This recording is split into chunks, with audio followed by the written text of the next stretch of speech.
Está começando mais um programa de entrevista, só que dessa vez com o Rodolfo Abrita e grande elenco. E o grande elenco de hoje, a convidada de hoje, é autora de novela e de série e, possivelmente, no futuro, de filme. Vamos descobrir Ângela Chaves. Tudo bom, Ângela? Tudo bem, Rodolfo. Olha, eu tô muito feliz de estar aqui com você, tá? A gente vai bater um papo, vai ser um papo super tranquilo. Pro pessoal de casa saber um pouco mais sobre você, saber como é que é a vida de uma roteirista, né? De uma roteirista de novela, que também escreve série, e você acabou me falando aqui agora, a gente vai mais pra frente conversar sobre filme, mas pra saber do lado profissional mesmo, como é que é, tipo, como é que começou. Então eu queria começar já assim de cara. Você sempre soube que você queria ser roteirista? Bom, em primeiro lugar, eu queria agradecer o convite, Rodolfo. É uma honra estar aqui conversando com você e vai ser muito legal esse nosso bate-papo. Bom, como tudo começou, eu sempre gostei de escrever. Desde que eu aprendi a ler, escrever, eu ficava com um papel na mão, escrevia poesia, escrevia histórias, contava. Sempre foi uma característica minha me expressar através da escrita. E gostar muito de ler, eu lia muito, muito. Então, um caminho natural para mim foi fazer faculdade de letras. Lá nos anos 80, foi o caminho natural seguir essa carreira e eu me tornei professora de literatura, professora de redação.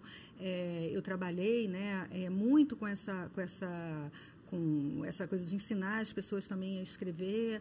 Só que realmente não era um caminho, não era uma opção naquela época. Não era o que você queria fazer? Não, é porque naquela época, nos anos 80, não era uma profissão tão comum assim para as pessoas ser roteirista aqui no Brasil. Entendi. Não era uma coisa assim que você... Bom, minha família não é uma família de artistas. Meu pai é um médico, minha mãe é uma dona de casa. Então, isso não era uma opção colocada assim na mesa. O que você vai ser, roteirista? Não era uma opção. Mas acabou acontecendo assim, de uma forma assim, natural. Por eu gostar de escrever, e escrever muito e tal, eu gostava muito de ler peças de teatro. Eu gostava muito também de assistir, fez parte da minha formação, assistir telenovelas da Globo. Sim. E eu, particularmente, gostava de assistir as novelas das 6, que naquela época, tradicionalmente, eram novelas que falavam de adaptações de texto da literatura. Então, tinha Helena, tinha Senhora, a Sucessora, teve uma novela das 10 muito legal, que foi Gabriela. Então, assim... Sim, que até reprisou. Reprisou, fizeram remake, tudo isso. Então, eu adorava assistir novela e adorava essa onda de ficar vendo o livro, ler o livro e depois ver como é que tinha sido a adaptação, as alterações. Para televisão, para telenovela. Porque as novelas das 6, como você falou, eram adaptações de romance. Muitas eram adaptações de romance. Isso daí era um charme tremendo para mim. Então, aí eu comecei a tentar e pensar sobre essa história dessa profissão de escrever, de fazer adaptações de texto literário para a dramaturgia. E isso você fazia enquanto você fazia faculdade de letras? Na verdade, essa formação de assistir novela foi minha vida inteira, desde criança, assistindo novela e vendo, por exemplo, a novela Sucessora, que foi um estouro, a novela Escravizaura, que é do Gilberto Braga, né, a adaptação. Sim. Então, assim, isso tudo me encantava. E aí, quando eu estava na faculdade, sem saber muito bem o que fazer, eu já era professora e gostava de escrever, e aí como é que ia ser os caminhos a partir daí, se eu ia seguir a carreira acadêmica. Eu cheguei a fazer mestrado em literatura, eu cheguei a fazer doutorado em literatura brasileira. Aí a Globo, naquela época, estava procurando... Estou falando naquela época um montão de vezes, né? Meu Deus, não tem problema. Idade. Você vai ver que eu tenho uma gag minha que é... Deixa eu te perguntar uma coisa. Ao longo do podcast inteiro você vai ver eu vou falar, deixa eu te perguntar uma coisa. Então não tem problema nenhum. Mas só deixa eu te perguntar uma coisa. Você estava, a princípio, seguindo a carreira acadêmica, sendo professora de português, escrevendo ensaios. Mas você já tinha em mente que você queria um dia trabalhar com roteiro, escrever. Exatamente, não, ainda não. Não, porque, como eu falei, não era nem existia essa possibilidade, não, assim. Não passava na cabeça. Não passava. E aí, quando eu estava terminando a faculdade, isso começou a aparecer como uma possibilidade, porque começaram a ter alguns cursos de roteiro aqui no Brasil, no Rio de Janeiro. E aí eu comecei a ficar tentando para isso. O que é isso? O que é isso? E a Globo fez uma oficina de buscando novos autores, e pediu no jornal, né? Fez um anúncio do Classificados, falando, queremos que faça, e acho que a adaptação foi de um conto de Machado de Assis chamado Cantiga de Esponsais, e a gente tinha que mandar cenas que seriam as cenas mais importantes e tal, como seria uma adaptação daquilo. Eu me candidatei, me inscrevi, era um concurso que foi aberto aos jornais, mais de 1.000 pessoas inscritas, e eles formaram uma turma, se não me engano, que tinham 16 alunos. E eu entrei. Aí você entrou. Olha. Eu entrei. E daí eu fiz um excelente curso de roteiro, uma oficina muito boa. Que a Globo que deu essa oficina. Sim, nós fomos contratados como oficineiros lá. Uhum. É que nem para você que está assistindo de casa, que sabe que a Globo tem, ou tinha, não sei se ainda tem, aquela oficina de atores, que eles contratam atores para os atores trabalharem ali, interpretações. Não necessariamente eles vão atuar numa novela, numa produção. Então, é a mesma coisa. Foi uma oficina, só que para roteiristas contratados que não necessariamente estariam escrevendo para produtos que iriam ao ar. Era para exercitar e para ensinar. Não, era para ensinar. Era para ensinar, era para formar escritores porque havia justamente uma falta disso e eles queriam formar escritores. E aí eu entrei, o professor era o Flávio de Campos e Luiz Carlos Maciel. Luiz Carlos Maciel se tornou, assim, meu guru, ele era o guru da contracultura, o guru de muita gente, e se tornou, assim, um grande amigo meu e um grande professor, e me ensinou muito, né, sobre dramaturgia. Uhum. E aí, a partir daí, me encantei, e um dos objetivos lá de trabalho final do curso era fazer uma adaptação de um texto literário. Eu fiz de um conto do Lima Barreto, eu junto com a TT Smith, que era minha parceira na época, nessa oficina, a gente fez uma adaptação de um conto da Nova Califórnia, de Lima Barreto, e a gente fez essa adaptação, a gente foi contratada e eu fui contratada. Sim. E aí, pronto, né? Isso Fiquei depois apaixonada da oficina. por essa... Isso depois da oficina, você não, foi... como trabalho final da oficina, como trabalho final, isso. Foi essa adaptação. Aí a gente foi contratada, ficamos contratados um tempo... e aí, mas não durou muito, né, esse projeto.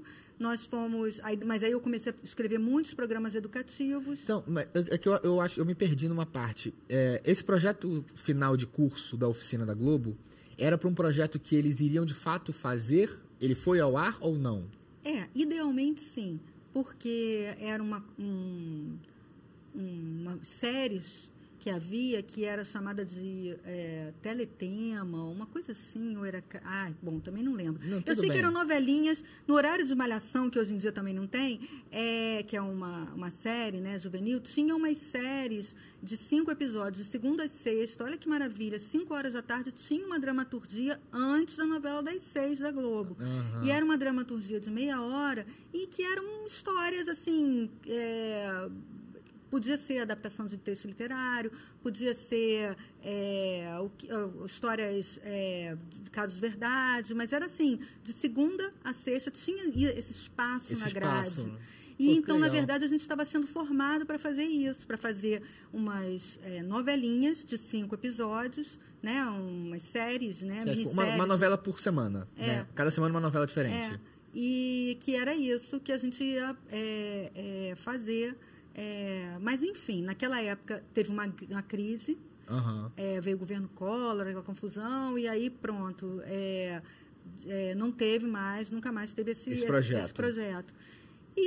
Mas eu já tinha ficado encantada com a possibilidade de escrever e de trabalhar em televisão, e achei um caminho muito legal.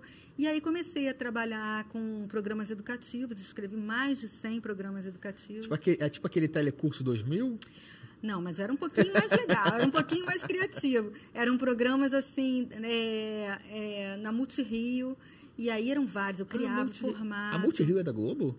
Não, isso daí quando eu saí da Globo, houve a crise, acabou, entendi. Esse projeto não rolou, a gente foi demitido, e aí eu fiquei dando aula, né? Você continuou, você permaneceu academicamente... Dando aula no colégio, porque, né, os boletos chegam. Tem que pagar a conta, sim. Os boletos chegam e aí eu tinha que fazer alguma coisa para ganhar dinheiro. E aí eu também consegui uma bolsa de mestrado, enfim, fui seguindo a vida.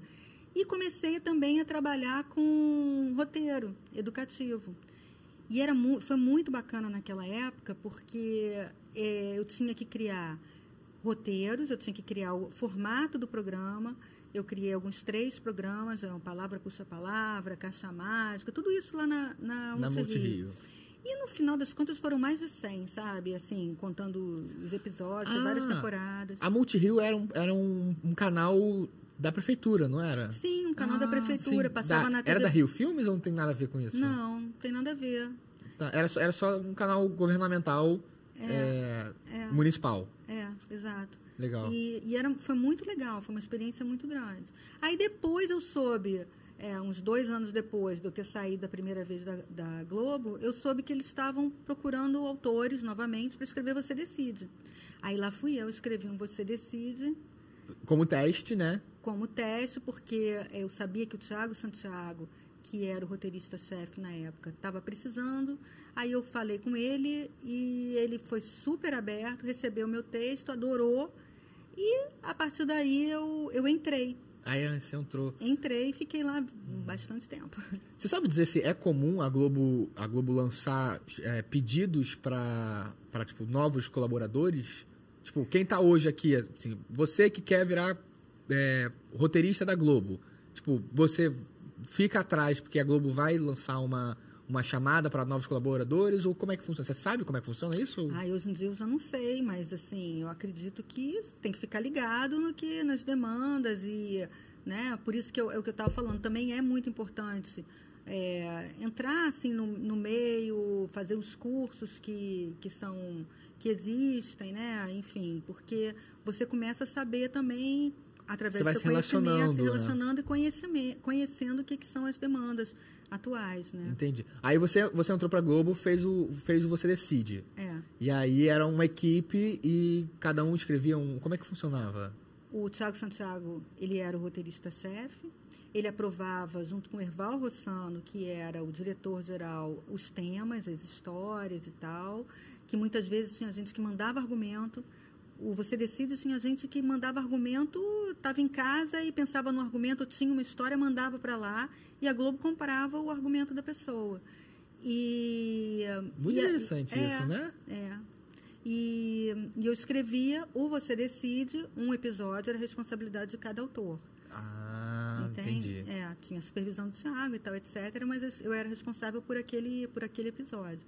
Foi muito legal, fiquei no Você Decide uns 2 anos e daí continuei na Globo, fiz muitas coisas antes de fazer novela, muitas coisas. Mas, tipo, todas relacionadas à dramaturgia ou, tipo, programas? Eu fiz programa de auditório, eu fui 2 anos e meio redatora final do Gente Inocente, por exemplo, que era um programa de auditório. Sim. Ninguém imagina que Gente Inocente tem roteiro, mas tem. Pois é. Então, roteiro tem tudo. Como é que é um roteiro de um programa de auditório, por exemplo? Como é que era mais ou menos o roteiro do Gente Inocente? O Gente Inocente Bom, todo programa a gente tem que mandar a gente tem que dar pro apresentador, para ele não ficar lá sozinho, sem saber qual é a demanda, o que ele vai ter que falar, qual é a pauta do dia e tal. Você dá a ele um roteiro do que ele deve falar. Você pode sugerir falas, né, de apresentação, para ele não ficar se repetindo. Então, você sugere, faz uma bossa no que ele vai dizer. Né? Tudo tem um roteiro por trás, né, gente? O roteiro, a gente fazia versões de músicas que as crianças cantavam, que era um programa para mostrar os talentos infantis e tal, e o Márcio Garcia que apresentava. Sim. Fiquei 2 anos e meio fazendo isso, eu escrevi também Brava Gente, eu fiquei trabalhando muito tempo selecionando histórias, vendo o que dava ou não dava para fazer, a ser aproveitado e fazer adaptação no banco de histórias que tinha lá da Globo, junto com a Edna Palatinic. Aí, depois, eu virei colaboradora de novela. Não foi logo, assim. Não foi logo. Você ficou... Quanto tempo, mais ou menos, ali, tipo, entre programas, até você, de fato, virar colaboradora da dramaturgia da Globo? Colaborador, eu acho que demorou uns 6 anos, assim. Aí eu fui trabalhar com Gilberto Braga. Eu já tinha escrito, né? Você Decide, já tinha escrito Brava Gente, já tinha feito... Ou seja, você já tinha trabalhos de dramaturgia dentro da casa para poder o pessoal olhar e falar, olha, ela está qualificada para isso. E aí, como é que é? O Gilberto, ele que escolheu você ou a casa selecionou? E como é que é isso? Na verdade, eles deram a ele alguns nomes, 3 nomes, aí tinha um currículo e tal, e aí o Gilberto me escolheu. E eu comecei a trabalhar com ele nessa novela Celebridade, que foi muito legal. Então, você fez... A sua primeira novela foi a Celebridade, que foi uma das novelas mais marcantes da história da teledramaturgia brasileira. Opa, mas mesmo. Mas adorei. A novela era incrível. Eu adorava. Eu escrevia muito Darlene e Julie Joy, que era Débora Seco e Juliana Paz. Eu criava histórias, assim, para elas, enfim. Cara, eu preciso fazer essa pergunta. Eu só não lembro exatamente o nome do personagem. Era Linneu ou Dirceu? Linneu. Quem matou Linneu? Vocês sabiam? Ou vocês também não sabiam? Óbvio que a gente sabia. Vocês sabiam? Óbvio que a gente sabia. Tinha cenas confidenciais. A gente sabia quem matou Linneu. Eu achei que não. Achei que só o Gilberto sabia. Não, ele contava pra gente, confiava na gente, né? Entendi. Pelo amor. A gente trabalhava com ele. Então, assim, a equipe maravilhosa, né? Só tinha fera na equipe. Eu tava começando, mas era assim, Maria Helena Nascimento, Sérgio Marques, Denise Bandeira, Márcia Prates. Era uma equipe de peso, né? Sim. E o esquema do Gilberto de trabalho era um esquema, assim, muito... organizado, tinha que fazia isso, que fazia aquilo. Então, é isso que eu queria entender. Ele tinha mais ou menos quantos colaboradores? Bom, nessa novela acho que éramos 5 ou 6. Éramos 6. Isso a gente vai chegar mais pra frente. E aí, como é que funcionava? Assim, ele te dava cenas e, tipo, por exemplo, núcleo. Esse núcleo daqui é seu, você que escreve, ou é tudo misturado? Como é que era? Porque eu sei que cada autor trabalha de uma forma, né? Cada autor trabalha de uma forma. Mas... Isso nem dá, assim, para dizer como modelo, porque o Gilberto tinha uma forma de trabalho que era muito organizada e dentro da equipe dele, que já estava acostumada a trabalhar com ele, que era assim, ele pensava muito, ele fazia um documento pela semana, tudo que ia acontecer naquela semana. Primeiro que ele já começava com uma sinopse muito detalhada de umas 100 páginas da novela, aí com todas as viradas. E aí ele fazia aquele esquema da semanal, ele trazia um documento em que ele dizia mais ou menos o que ia acontecer. E ele trabalhava diretamente com um colaborador, que era o colaborador que era meio braço direito dele na época, que na época era a Márcia Prates, com quem ele fazia a escaleta. Escaleta é o resumo de cada cena que tem dentro de um capítulo. E aí, os outros colaboradores recebiam a escaleta e ele dividia as cenas e eles escreviam. Quando eu entrei, ele falou assim, vou te ensinar, porque o Gilberto foi muito legal, muito generoso, eu vou te mostrar como é que é. E você vai participar de tudo. Então, eu escrevi também cenas, eu contribuí com personagens que ele precisava de história, de acontecimento semanal.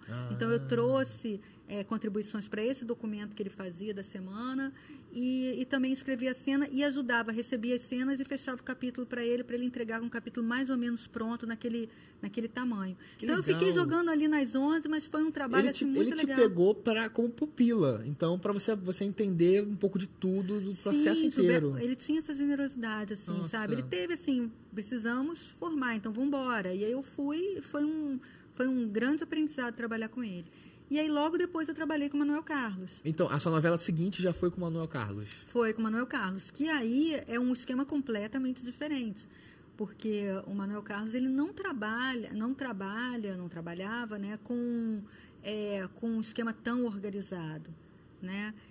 A gente conversava muito, a gente discutia muito sobre os personagens, o que acontecia, mas ele é muito centralizador e, ao mesmo tempo, ele joga para você. Você vai aí e faz.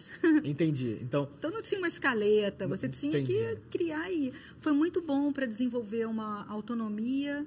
Vocês eram mais autônomos, os colaboradores do Manuel Carlos eram mais autônomos, então. A gente era mais senhor do que tinha que escrever, embora a gente não pudesse escrever algo que ele não gostasse, ou que não estivesse muito na cabeça dele. Ou seja, se vira e adivinha. Então, um desafiozinho. Foi até entender como é que funciona a mecânica, porque você ficou anos com ele, né? Fiquei bastante tempo. Foi uma outra escola e foi muito legal, porque o Maneco, ele não trabalha com essa coisa organizada, ele trabalha muito com emoção. E eu também gosto de trabalhar com emoção. Eu tenho um conhecimento mais intuitivo, eu acredito, do que técnico. Uhum. E ele vai muito com essa coisa da emoção. Então, às vezes, quando eu entregava uma cena para ele, eu falei, Maneco, estou entregando uma ceninha. Ceninha, não. Se é ceninha, você nem me mostra. Tem que ser uma cena. Aí eu já ficava meio assim. Aí ele falava assim, e aí, o que você achou? Eu falei, olha, acho que tá boa. Você chorou? Porque se você chorou, a cena tá boa. Se você não chorou, a cena de emoção não tá boa. Tipo, você é o seu primeiro avaliador daquilo, né? E a primeira pessoa que tem que se emocionar ou rir ou chorar com aquilo que você escreve, entende? Entendi. Então eu achava isso muito, foi uma outra escola, que foi uma escola assim, de buscar a verdade dentro da sua emoção para você passar para as pessoas e ser capaz de sensibilizar as pessoas, sabe? Foi muito legal. Quais novelas que você fez com ele? Olha, eu fiz Páginas da Vida, fiz Viver a Vida. Nós fizemos juntos uma série que eu, poxa, me orgulho muito, que foi muito bonita. A gente concorreu ao Emmy Internacional, que foi Maísa, Quando Fala o Coração. E nessa minissérie ele me chamou para ser coautora dele, porque a gente escreveu muito juntos, né? Até porque também eu tinha escrito a biografia do Ronaldo Boscoli. Ronaldo Boscoli, aquele compositor da Bossa Nova. Sim. E que teve um romance com a Maísa e escreveu um livro chamado Eles e Eu. Eu tenho esse livro. Ah, você tem? Tenho. Então, você sabia que eu fiz? Não sabia. Que eu escrevi? Ah, tá lá. Mas então eu vou pegar para você autografar ele. Ah, deixa comigo. Gente, eu estou acreditando nisso. Pois é. Olha. Eu era novinha, eu estava grávida da Luísa. Olha! Conheci o Bosco, ele estava grávida da minha primeira filha e ele era uma figura, né? Foi uma experiência incrível, né? Uma oportunidade incrível conhecer o Ronaldo Bosco e ouvia as histórias dele, que ele gravava. E o Luiz Carlos Maciel me chamou para escrever junto essa biografia. Aí a gente escreveu e foi muito legal. Então, foi natural, foi muito tranquilo escrever essa parte do romance do Boscoli com a Maísa. Foi uma coisa tranquila, porque eu já sabia até a embocadura de como o Boscoli falava, como ele dizia o texto, então foi muito natural. Aí o Maneco adorou e tal, e aí nesse trabalho eu fui coautora com ele dessa história, né, da Maísa Quando Fala o Coração. E, enfim... Eu estava perguntando, e os outros trabalhos que você fez com o Maneco? Até você... Porque eu quero entender quais as novelas que você fez como... Você fez alguma novela como coautora? Fiz a novela séria, né? Sem ser as suas novelas, de fato, que nós vamos falar mais pra frente. Então, aí eu fui coautora do Maísa Quando Fala o Coração, né? Porque, por conta disso, escrevemos, foi uma minissérie de... agora me falhou a memória, mas eu acho que são 7 episódios. E é muito bonito, assim, acho lindo, emocionante. Sim. E depois eu fiz Em Família, Manuel Carlos. Depois a gente estava num projeto de uma adaptação, mas acabou não acontecendo, uma adaptação de um romance português que ele queria muito fazer. E a gente começou a escrever, mas acabou não acontecendo. E daí... eu escrevi outras coisas na Globo, né? Eu participei da Cidade Invisível, que foi uma série do Mauro Wilson, que foi muito interessante, com Vladimir Brista. Também participei do Rock Story, com Maria Helena Nascimento. E só que nessa época estava tendo uma necessidade de renovação dos talentos da Globo como autores. E aí o Silvio de Abreu estava buscando ideias e histórias. E aí eu queria já estava há muito tempo tentando emplacar uma história minha. Era aí que eu queria chegar. Em que momento de carreira dentro da emissora que você... em que momento você sentiu que existia uma possibilidade de você montar um projeto, de uma ideia que poderia virar uma novela, um projeto seu? Olha, a vontade de contar minhas histórias veio daí. Porque quando você é colaborador, por mais que você tenha autonomia e você escreva, você está, de uma certa forma, tendo que ser fiel a uma forma de contar e um pensamento desse autor. Sim. E eu queria contar minhas histórias. Sim. Então, daí veio um desejo muito grande de contar minhas histórias. Mas antes do Silvio abrir esse chamado para novos autores, para novas ideias, para renovação, você já tinha vontade e você já tinha tentado emplacar alguma coisa ou não existia uma abertura?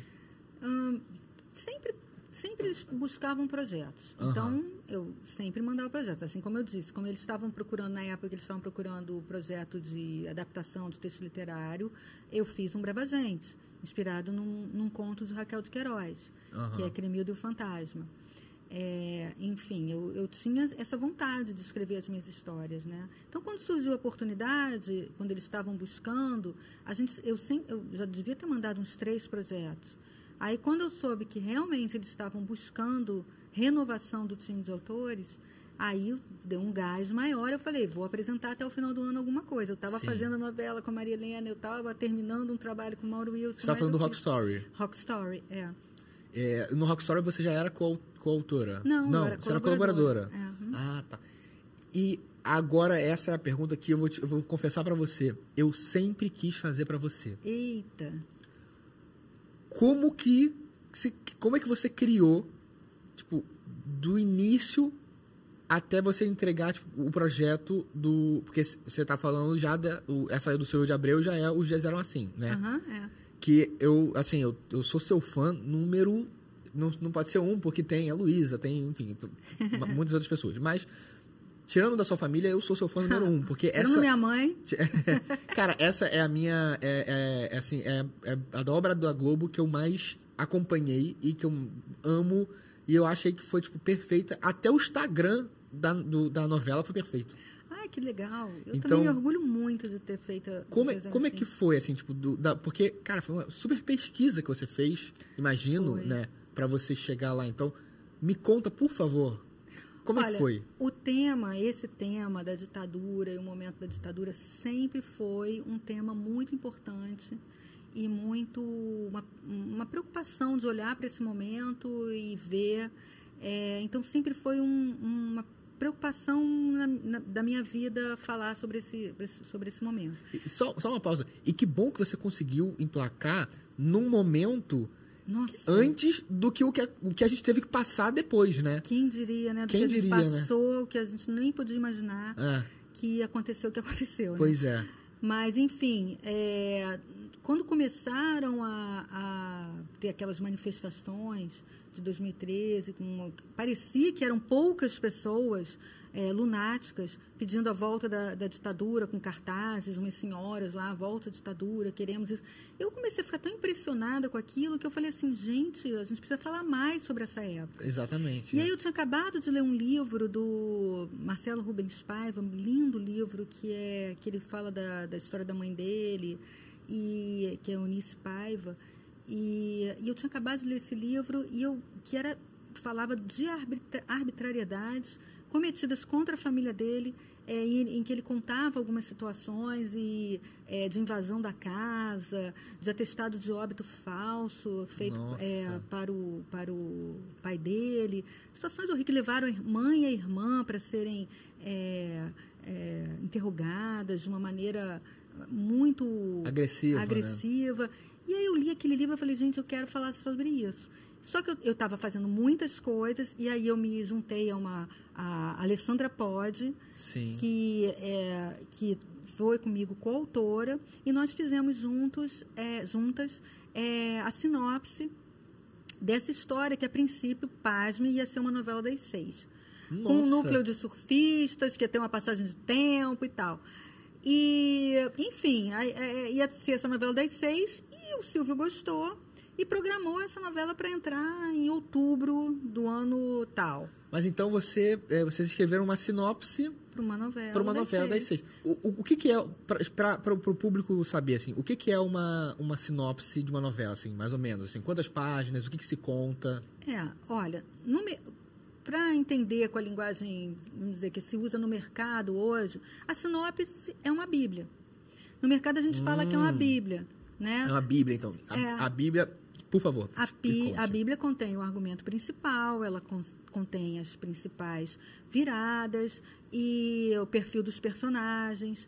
Então, é isso. Então, a sinopse depende do autor, o tamanho. Sim. Eu gosto de fazer sinopses longas. Então, a sinopse, em geral, tem uns 60, 80 páginas, com as principais viradas, com o perfil dos personagens. Então, eu e a Alessandra fizemos essa sinopse dessa história. Agora, eu vou explicar para você que é leigo.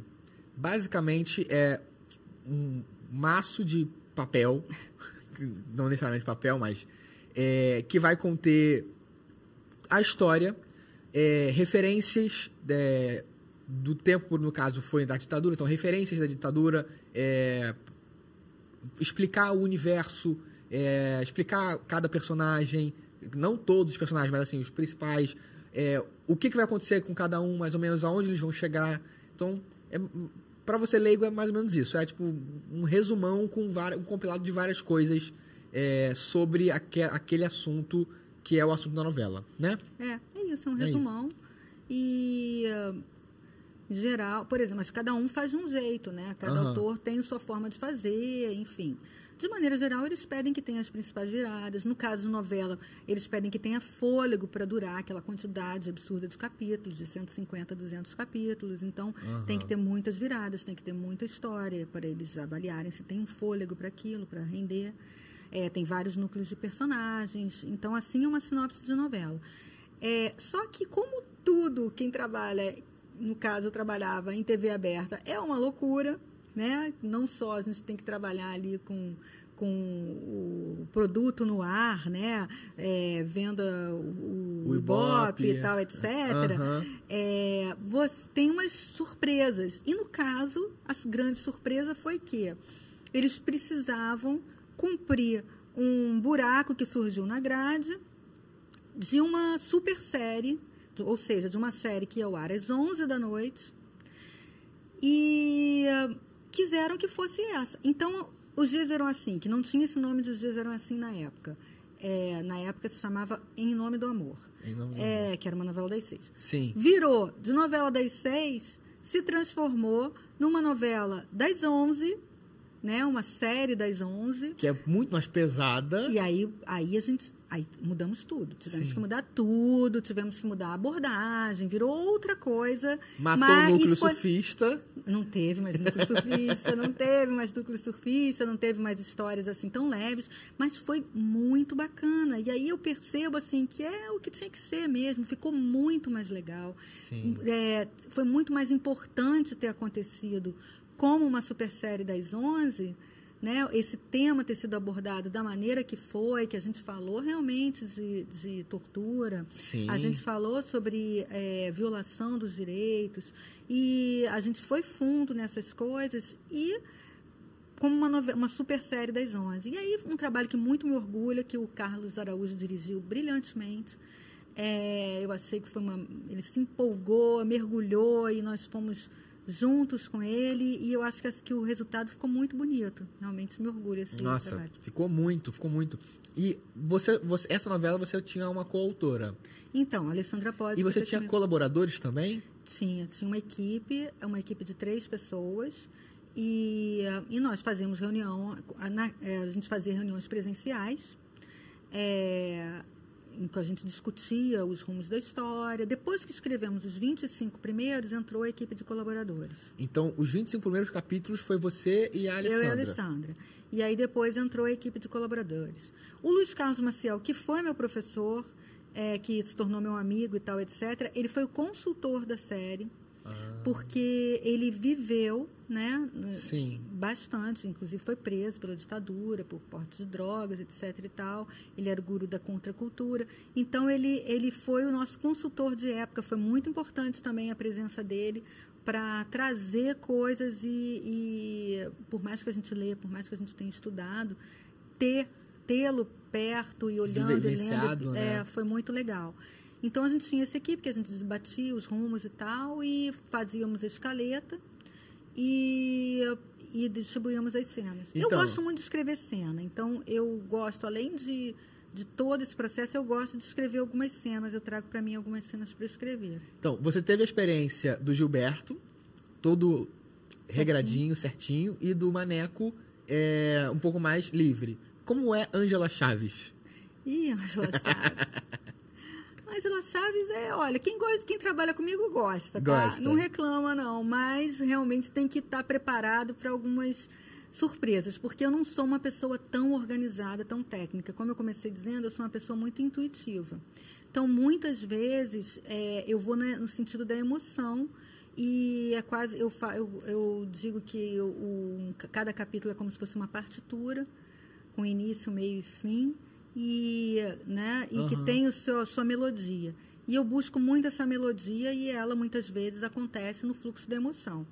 Mas é óbvio que eu sei e preciso de que pessoas trabalhem comigo, então eu procuro minimamente estar com a confiança e com o apoio de pessoas com quem a gente conversa e a gente distribui cena. Mas eu distribuo as cenas e tal. Agora, eu acho que não dá para trabalhar se a pessoa tiver uma relação assim um pouco distanciada. Eu gosto que as pessoas mergulhem e estejam junto do processo. Mas como é que funcionava, por exemplo, você também, no início, nessa segunda-feira, no domingo, mandava tudo isso vai acontecer essa semana? Ou como é que funcionava isso? Ou era, tipo, todo dia mandava para as pessoas escreverem? Eu queria entender como é que... Vamos supor que eu sou seu colaborador. Virei seu colaborador. O que eu vou receber de você? Provavelmente você vai ter uma reunião. Se tudo der certo, tá? Se estiver tudo indo bem, você vai ter uma reunião comigo e com a equipe toda. A gente vai debater, vai discutir, vai falar o que é do personagem de maneira bem livre, o que está achando, o que está pensando, qual a ideia que tem, como é que a gente pode avançar, né? Para onde que a gente vai, os caminhos, a gente vai discutir aquilo ali. Em que eu gosto que as pessoas falem o que elas pensam, o que elas acham, que elas tenham as ideias dela para contribuir, porque eu acredito nisso, sabe? Se você é um escritor, você também não pode acreditar numa forma de bolo. Não são máquinas que estão trabalhando para você, né? São outros seres humanos que também são roteiristas e que vão ter ideias também, né? Exato. Legal. Então a gente conversa, debate e tal. E hoje em dia o que eu tenho feito a gente faz a reunião de escaleta, e a assistente de roteiro redige aquela escaleta, aí depois eu reviso, coloco coisa. Agora eu estou trabalhando também com coautoria, estou trabalhando com a Mariana Torres numa série, a gente está fazendo uma adaptação. Já estou falando do futuro, né? Não posso... Mas provavelmente esse trabalho que você está falando agora, quando esse episódio foi ao ar, já vai ter saído ou já vai ter saído na imprensa, então o pessoal já sabe do que você está falando. Não precisa nem falar qual é o trabalho, porque o pessoal já vai saber qual é. Tá bom. Então, eu estou trabalhando com ela, novamente como uma coautoria, que é a Mariana, então a gente debate juntos, a gente faz a escaleta e distribuímos as cenas e depois ela vai ler, vai fazer as considerações dela e eu vou fechar. Então, é assim que está funcionando esse trabalho de adaptação que a gente está fazendo de um romance para uma série. Entendi. E eu quero voltar porque eu gosto de seguir cronologicamente. Os dias eram assim. Você escreveu o inicinho e aí depois foram os colaboradores. E como é que era a sua... Depois foi você revisionando. Os colaboradores eles escrevem as cenas e tudo mais, aí passa para você... E você ainda dá uma lapidada final em tudo? Ou tem uma outra pessoa que é a pessoa que faz essa... Não, eu gosto de fazer a redação final. Nesse caso, tinha também a Alessandra. Então, a Alessandra fazia a primeira redação final e depois vinha para mim, eu fazia a redação final. E eu também gosto de escrever cena. Adoro. Principalmente cena de emoção. Então, era assim que funcionava. Aí entregava e tal, enfim, para a produção, depois de passar por uma redação final. Os colaboradores, eles contribuem com ideias, eles contribuem com trilhas, tramas, e escrevem as cenas e mandam. É isso. Entendi. E aí, depois dos Dias Eram Assim, você foi adaptar uma novela que já tinha sido feita. Exato. Olha só que legal. Como eu falei, tudo começou porque eu queria fazer adaptação de texto literário para a dramaturgia. E tudo começou também porque eu adorava ver novelas que eram adaptações. Aí, quando terminou Os Dias Eram Assim, o Silvio falou, você não quer fazer adaptação de Éramos Seis? Aí eu falei, tá. E eu me lembrava dessa novela. Não que eu lembrasse, assim, mas o meu avô, que era uma referência super importante para mim, não gostava de novela, não gostava de nada. Mas essa novela ele gostava porque ele achava que era a realidade. Isso ficou na minha cabeça, eu criança. E eu falei, bom, vou chegar perto, vou ler esse livro. E me encantei, né? Porque é um livro de uma mulher, escrito por uma mulher, com a protagonista feminina, e que fala, é um registro de uma época contado sob o ponto de vista feminino, né, dos anos 50. E eu me encantei por aquela história. E eu falei, bom, topei na hora. A minha ideia sempre, quando eu olhei para o Éramos Seis, foi a possibilidade de fazer uma novela bem realista, um registro de uma época e com muita emoção. Então, assim, as outras versões talvez tivessem um pouco mais de humor em alguns núcleos, tivesse uma abordagem um pouco mais leve, mas meu jeito de fazer e que eu fiz foi trazer para o realismo a história de uma família que tem problemas financeiros e que luta para ficar junto. Eu achei uma novela muito bonita. Glória Pires defendeu o papel de Dona Lola maravilhosamente. Mais uma vez, uma parceria com Carlos Araújo, que entendeu perfeitamente o texto. E a minha intenção, ele encampou e vamos nessa. E a gente fez um trabalho assim que eu acho que também me orgulhou muito. Tinha um pequeno núcleo de humor que foi brilhante, que era o Zeca e a Olga, né, a irmã da Dona Lola, que moravam no campo. E o resto foi aquela emoção maravilhosa, Dona Lola lutando para manter aquela família junto. Eu tive uma contribuição de que foi uma novela que a Lola não fosse tão, apesar de ser um personagem sofrido, não fosse tão oprimida, tivesse uma reação. E teve essa questão do romance dela, que no final ela pôde ser feliz, né? Então, eu queria te perguntar isso. O quão livre você era para poder fazer, lembrando que é uma obra pronta, já era uma obra que já existia, né? Você estava fazendo uma releitura, vamos dizer assim. Olha, quando começou, eu sempre disse, desde a sinopse que eu fiz, que eu queria dar um outro final para Dona Lola. Porque o final do romance, o final das outras novelas, ela termina num asilo, olhando para trás. E é muito bonito, mas tem um sentido numa época. E eu falei, eu quero fazer de um outro final. Só que, como é uma obra que já tinha outras adaptações, que já tinha um livro ali, eu fui fazendo de maneira muito cuidadosa. Para não causar as pessoas dizerem assim, ai meu Deus, estragou o livro, ai meu Deus, estragou a obra, eu fui devagar construindo essa personagem para chegar no final e as pessoas torcerem para que acontecesse essa libertação, essa possibilidade de felicidade da Dona Lola a partir desse personagem que tinha um encanto com ela. Já na primeira versão lá que o Silvio fez, ele falava que de um quitandeiro e desse quitandeiro que olhava para ela, que admirava ela. A única coisa, eu fui lá e dei um molho ali e trouxe a possibilidade de ser uma relação desejada, um caso de amor desejado e ansiado pelo público. Então, eu acho que foi muito legal, muito feliz. O final ficou muito bonito. Entendi. Olha, nesse podcast, eu não entro em assunto pessoal. Mas eu queria entender como é que é a vida profissional, só que o pessoal entra um pouquinho de uma autora de novela. Tipo assim, como é que é? Você acorda e o que você faz? Você, tipo, tem um horário específico para escrever? Ou então você vai fazendo coisas e aí uma hora tive uma ideia para tudo e vai lá e escreve? Esse é o máximo de pessoal que eu queria entrar para entender como é que é, tipo, a vida de uma autora de novela. Olha, não existe o trabalho sem disciplina. Tem que ter uma disciplina. E é importante escrever todo dia.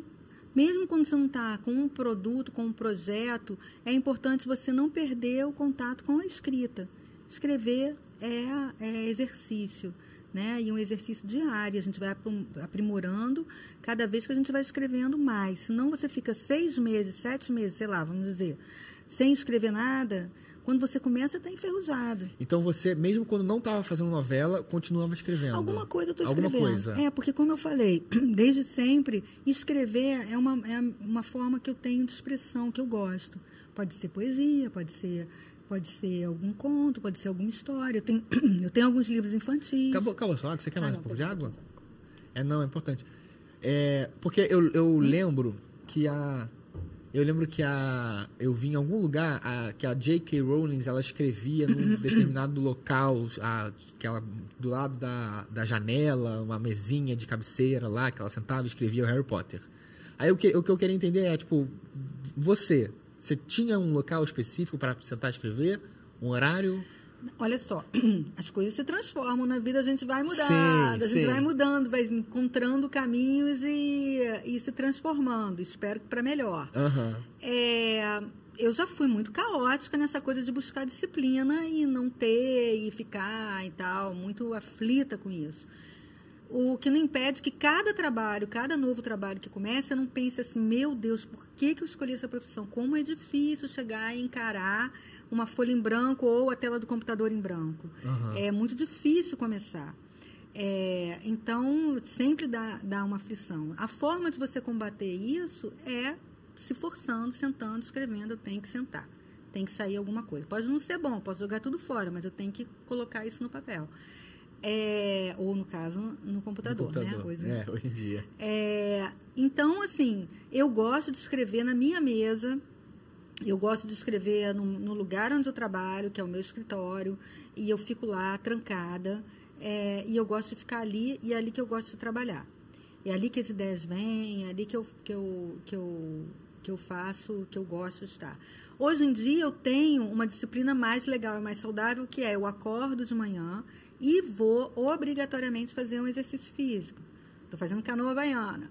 Então, eu chego lá, faço a minha canoa havaiana, volto para escrever.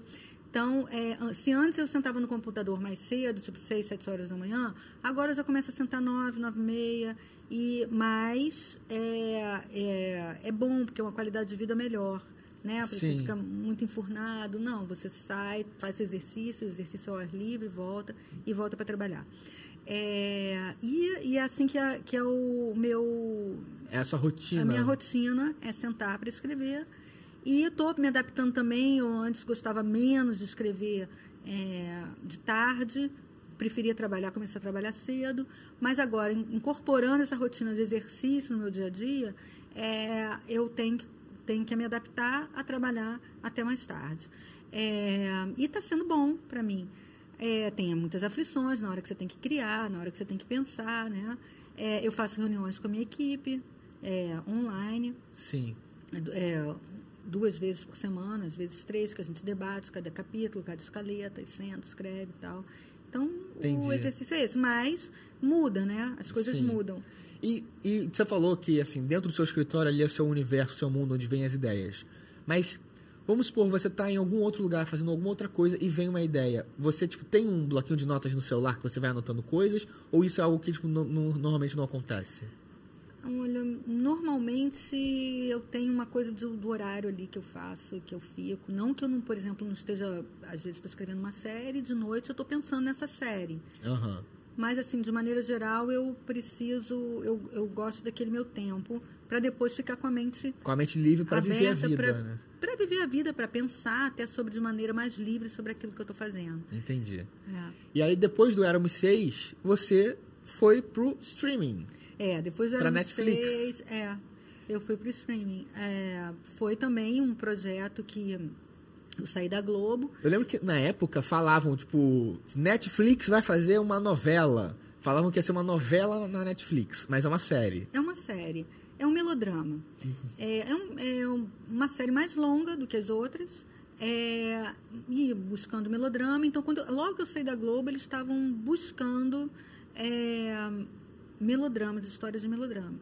E aí eu olhei assim, caramba, o que eu posso trazer aqui e tal.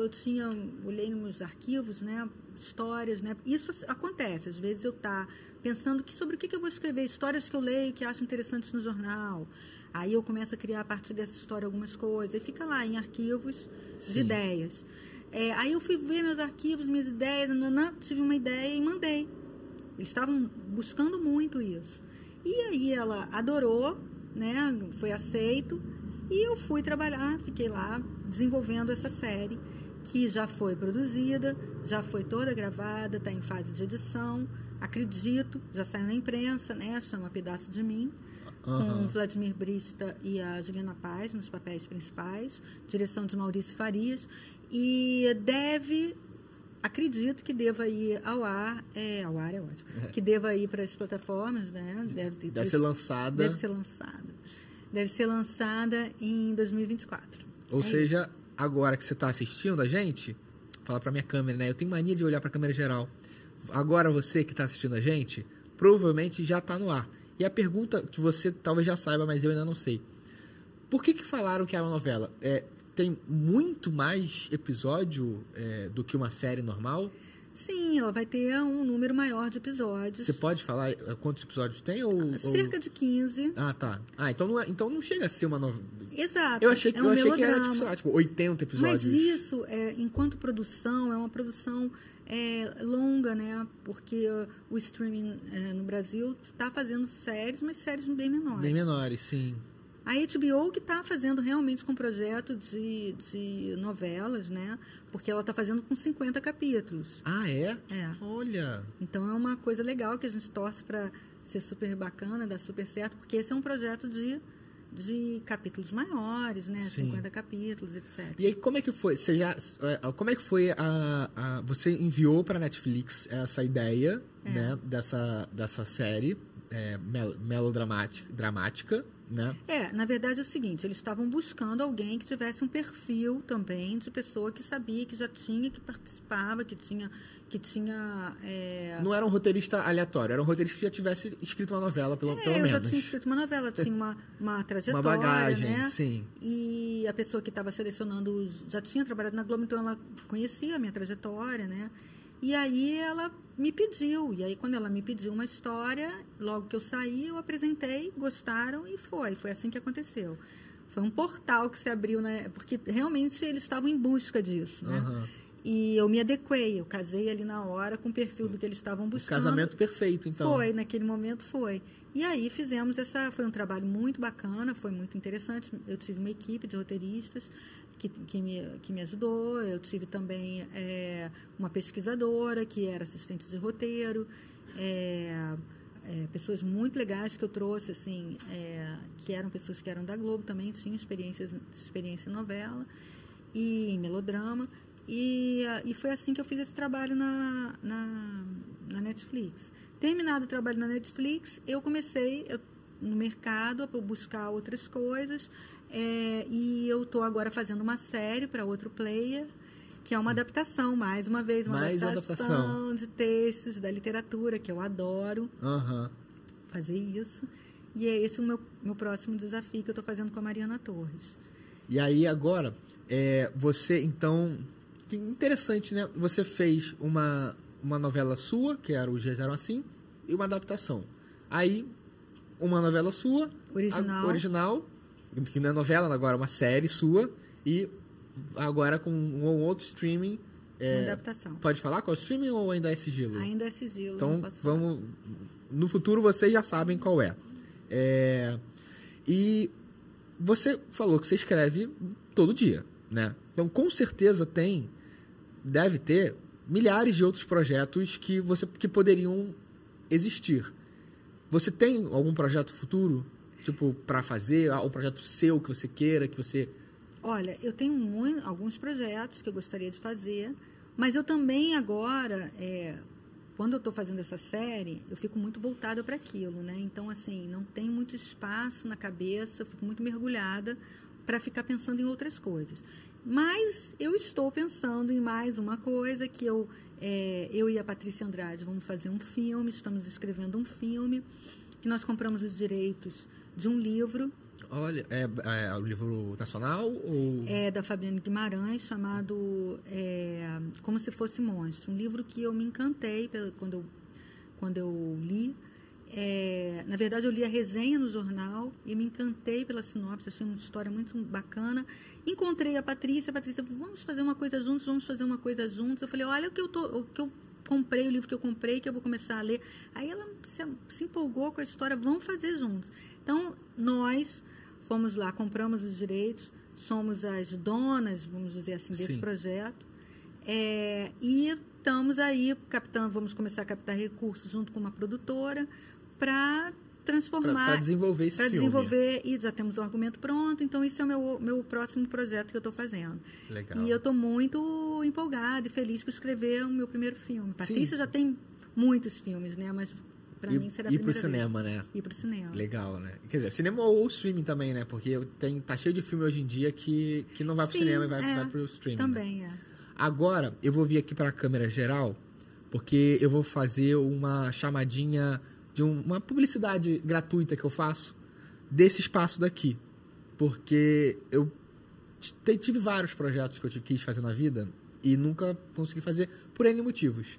E aí aqui eu encontrei um profissional, o Wellington, maravilhoso, que me ajuda bastante e por um preço que eu consegui pagar, que coube dentro do meu orçamento. Então eu faço essa publicidade da Cima Studio porque para você que está aí em casa saber que se você tem um projeto, vai atrás da Cima Studio para ver se é viável, porque o valor não é caro e ele te entrega o produto pronto. Você não precisa fazer nada. E vale super a pena. Então, eu tô aqui sempre... todo episódio eu agradeço a Cima Studio, porque se não fosse por aqui, eu pesquisei. Olha, eu fiz uma pesquisa em vários outros estúdios e aqui é o melhor preço do Rio de Janeiro. Então, é de graça, não é uma publicidade paga, é de verdade mesmo. Muito obrigado, Wellington. Você é maravilhoso. Ele faz mais do que ele deveria fazer. Ele ainda dirige aqui. E... tem mais uma coisinha. A gente pode voltar pra logo? Porque agora vai passar aqui um vídeo do patrocinador desse episódio. Que vai passar agora. Fala, galera. Dei uma parada aqui para poder pedir para você se inscrever no canal, ativar o sininho, curtir, compartilhar e para dar uma olhada no Apoia-se também, para você poder colaborar com que esse projeto continue por muito tempo. Então, se inscreva no canal, ative o sininho e depois do vídeo dá uma olhadinha no link do Apoia-se para poder me ajudar aqui nesse projeto, tá bom? Vamos voltar pro vídeo. Então é isso, esse foi o patrocinador. Entendeu? Entendi. Deixa eu te fazer uma pergunta, que é uma pergunta que eu normalmente faço para atores, que dá para viver sendo ator? Então, para você não tem muito como eu te perguntar, dá para viver sendo roteirista? Porque você já viveu. Mas como é que você... O que você diria para um roteirista que está iniciando? Assim, qual caminho ele poderia perseguir para poder viver escrevendo? Viver de escrever, de ser roteirista? Bom, o conselho que eu dou é pratique. Você tem que escrever. Você só consegue escrever escrevendo. Então, tem que sentar, escrever, colocar suas ideias no papel e acreditar nelas. Fazer cursos também é muito importante, procurar cursos bons que vão te dar ferramentas, não que exista uma fórmula, mas vão te dar ferramentas para você trabalhar com isso, com a forma de roteiro, enfim. Mas a dica essencial que eu dou é escreva, porque praticando a gente chega lá. Muito bom. Olha, eu passaria mais 1 milhão de horas, porque eu tenho muita curiosidade sobre tudo, sobre a sua carreira, porque eu sou o seu fã número 1. A gente pode tomar um chopp, Rodrigo. A gente toma um chopp, depois a gente conversa mais sobre isso. Mas ficou legal, porque eu consegui fazer essa linha cronológica, né? de como você começou lá atrás, como foi que você entrou na Globo, os trabalhos que você fez, primeiro com o Gilberto, depois com o Maneco, e aí teve o Rock Story, foi com a Maria Helena. E aí os dias eram assim, que eu sou fã número 1, assim, tipo, disparado, não adianta. Desculpa, Luísa, desculpa, Dedé, gente, não dá, eu realmente, eu adoro, tipo, eu sou muito suspeito pra falar. Ai, que bacana. Então, eu tô muito feliz mesmo de você ter vindo, eu tô, assim, normalmente, o Wellington sabe, assim, normalmente eu falo muito mais, só que eu fiquei aqui quase que só assistindo uma aula que eu te admiro muito. Poxa. Então, muito obrigado por ter vindo. Me dá a mão aqui. Muito obrigado. O microfone. Espero que você tenha gostado. Espero que tenha sido tranquilo. E, gente, esse foi mais um programa de entrevista, só que dessa vez com o Rodolfo Abrita e grande elenco. Tchau, tchau. Tchau. Muito obrigado por ter assistido até aqui. Não se esquece de se inscrever no canal, ativar o sininho, clicar no joinha. E em algum lugar aqui na tela vai estar aparecendo recomendações de outros episódios. Então, eu vejo você no próximo episódio. Tchau, tchau.